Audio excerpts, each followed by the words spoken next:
What's up, guys? Matt Brown here for thelines.com, playpicks.com. I'm going to talk to you about Thursday night football between the Bengals and the Browns. Before we get going, please hit that subscribe button down below. Go ahead and hit the bell so you get notified. And give us a thumbs up. And in that comment section, let us know how you are going to play this game on Thursday night. Tons of sports going on Thursday night. But we know you'll be tuned in. So let's go ahead and get over here to the lines where you see there's a full betting breakdown. Just head to the lines on the homepage here and you'll find Thursday night football betting breakdown between the Bengals and the Browns. As we take a look at the lines here, sitting at 6 over here at Draftkings, 43.5 on the total, 250, 215 on the money lines here over at Fanduel. The thing's been on the move. You can see it's at 6.5 as opposed to 6, 5.5 yesterday at Fanduel. So this thing has moved a full point. Over here at FanDuel, you will see that it is juiced. If you want to take that extra half point on the Bengals, you're paying $115 if you want to do that. $260 and $215 on the money line, 43.5 over here. And then over here on BetMGM, we'll actually go out to the main page. It'd be a little bit easier for you to see everything all in one snapshot here. But you can take a look and you see they're at 6, 43.5, and 250 and 210 right here over at BetMGM. But let's head back over here to the lines. I'll let you read along if you do want to read on this betting breakdown here as we go into things. Not a lot to pull from here, guys. This line did open at 6.5 at DraftKings and get moved down to 6. So you see that it made it back to 6.5 over at FanDuel here. The total opened at 46.5. So you can see this thing has been bet down a lot to 43 where we sit right now. Now, you know the Browns got boat raced in week 1 by the Ravens. The Bengals lost a heartbreaker to the Chargers. Thought they had the game-winning touchdown to A.J. Green. He gets called for offensive pass interference, and then the missed chip shot field goal. You know the rest is history. Could have been the start, the beginning of the legend of Joe Burrow, but instead that is not how it ended up here. For the Browns, tons and tons of injuries is the big concern here as we head into this game. Jarvis Landry is on the injury report as questionable. Jack Conklin, Jedrick Willis, Chris Hubbard, all offensive linemen, all questionable, as is Olivier Vernon, questionable.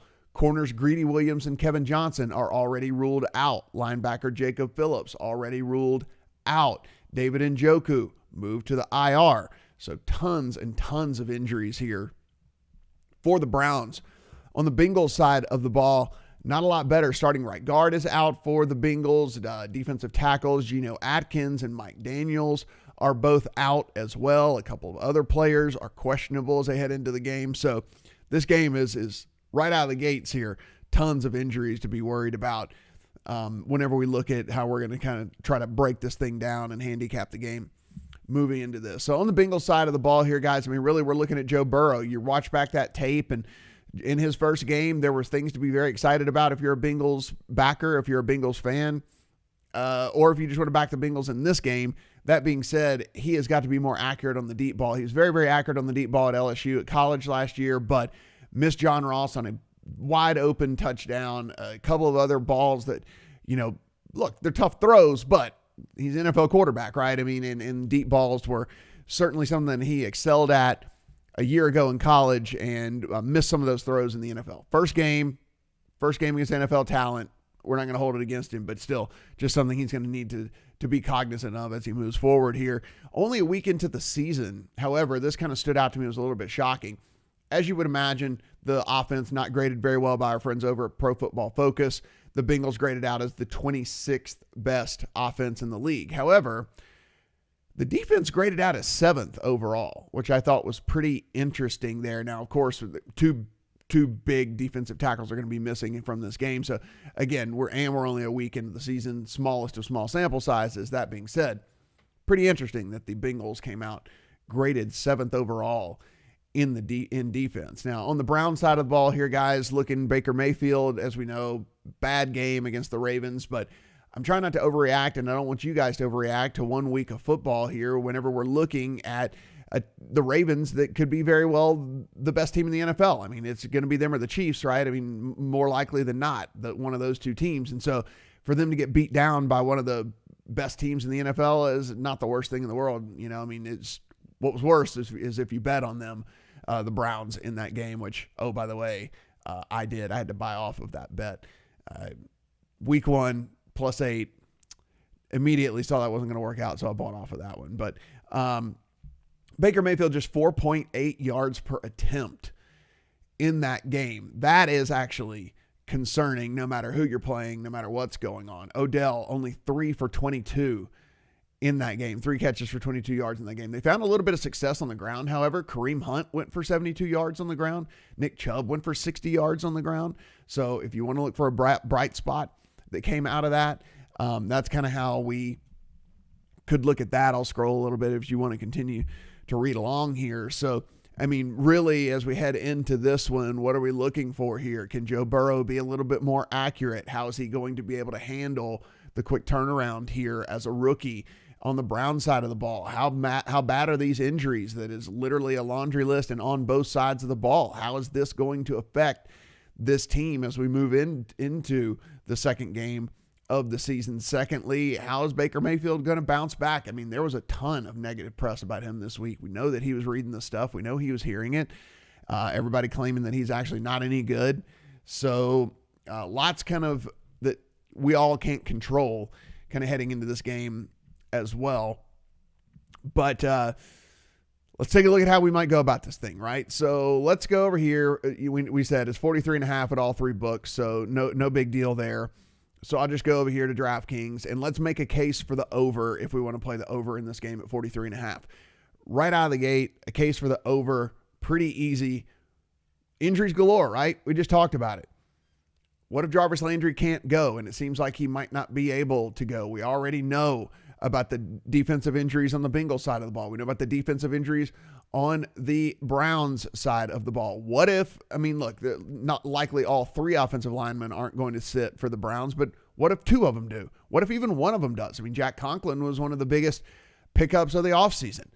He's incredibly good. So all of these injuries galore could just equal points. You know, if you're playing a bunch of backups in there, Joe Burrow, yeah, he's a rookie, but he's still got A.J. Green. He's still got Tyler Boyd. He's still got John Ross, and he's still got Joe Mixon. He's got a lot of talent, you know, so they should be able to put some points on the board. And then on the flip side of everything, you still have the Browns. And you know, I'm not, again, sold that this Browns team is going to be terrible after one game against one of the very best teams in the NFL. So not overreacting here on that.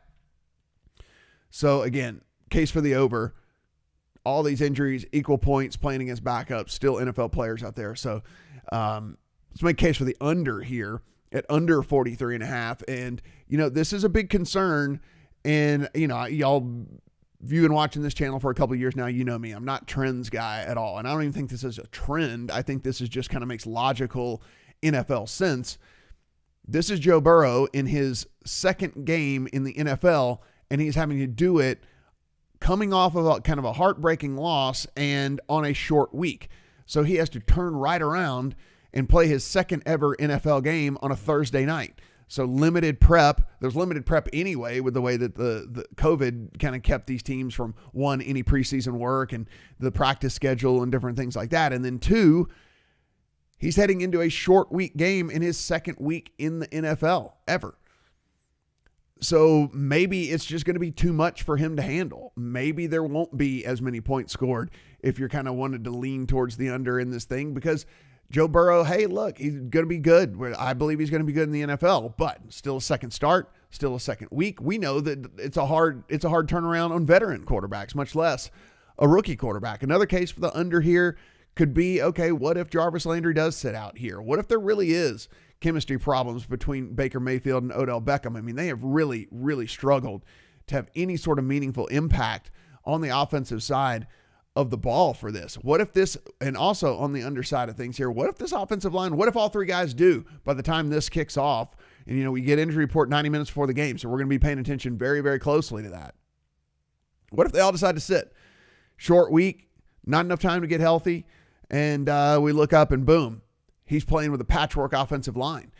How's he going to get anything done then?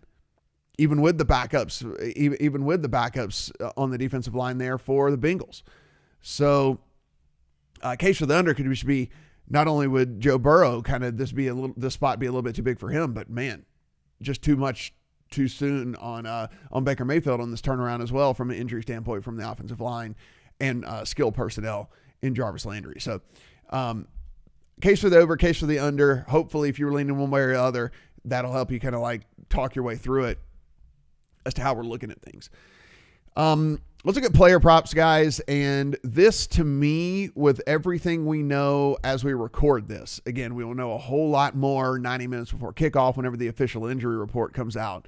However, this seems like an over or pass type of game for me. With the injuries on the side of the ball that we've seen, defensive line for the Bengals, secondary for the Browns, everything like that, it's like an over or pass game for me. I'll start with things here. Joe Mixon, this number has already kind of gotten out of control here on Joe Mixon as far as his rushing yards. You can see it's gotten up to 71 over here. I mean, it's 75 over here at DraftKings, 71 over here. Now we are going to go to BetMGM for this one. Whenever we click on player props here, at least with Joe Mixon, it's at 69.5. And again, it would be the over or pass for me on Mixon, with there being the two defensive tackles. I mean, with all of the injuries on the Brown side of the ball, I think Joe Mixon could have a very nice day here for this Bengals team. So for me, over or pass. Same deal for Kareem Hunt and Nick Chubb. I mean, two starting defensive tackles out for the Bengals. You're looking kind of here. We'll flip back over. If you wanted Chubb, 69.5 over here on DraftKings. If you wanted Chubb over here on Fanduel, 71.5. So you can see you would want depending on if you want to delay the juice or not. It is 118 if you want to play the over on that. And then of course, if we come back over here, Chubb's at 71.5. over here at BetMGM as well. So, guys, again, for me, I'm going to be playing overs or passing when it comes to player props here. Just so many injuries. I think I like, even on the receiving side of things here, look, AJ Green, I understand it's juiced here at the 53.5. I'm still going to be looking at over. If you look at Joe Burrow, I think he looked pretty good. I think he looked pretty calm.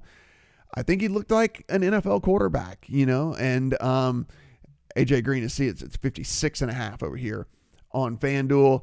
I would, if you don't mind laying the juice, 3 yards is 3 yards, right? It's not like we're talking about 1 yard here.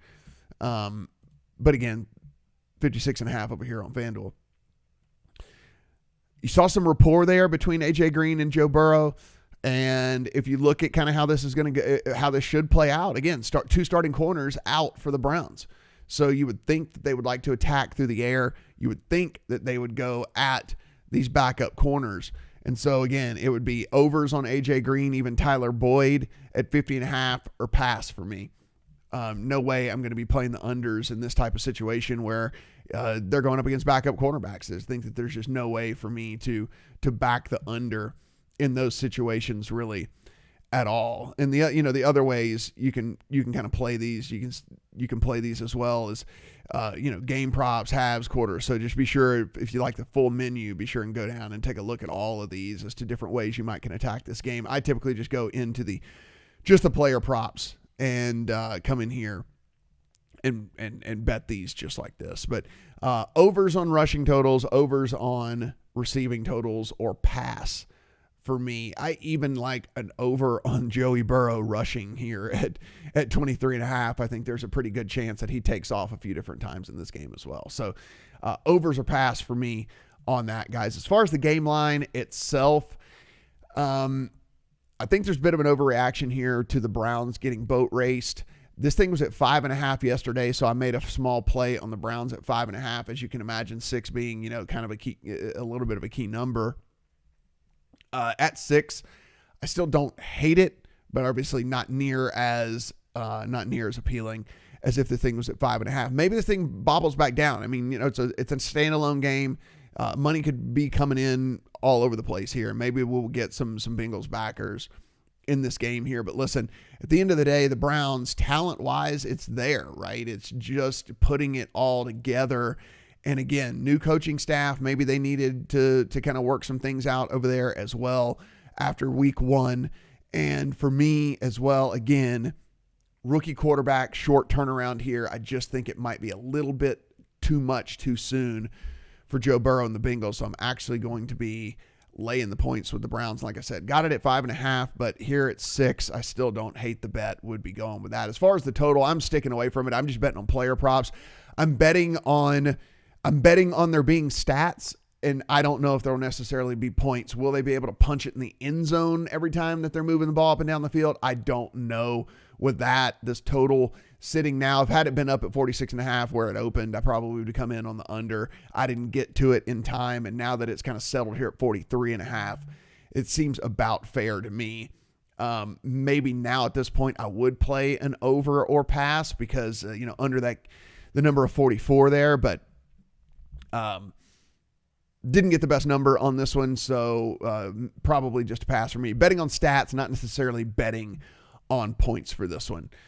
Guys, again, a full betting breakdown over here at the Lines, Thursday Night Football, so be sure and kind of run through this and get a little primer for you. And again, if you need to sign up for multiple sports books, just come up here, U.S. Sports Betting, click on your state, and be sure and do that because, again, that way you can compare these lines. As we saw, the big difference between these player prop numbers, big difference between totals and spreads and things like that. So you need to be sure that you have multiple accounts wherever you can here in the United States. If it's legal in your state to have multiple accounts, you definitely should. It'll help you become a better. You'll be able to get better lines. You'll be sure you're always getting the best of it.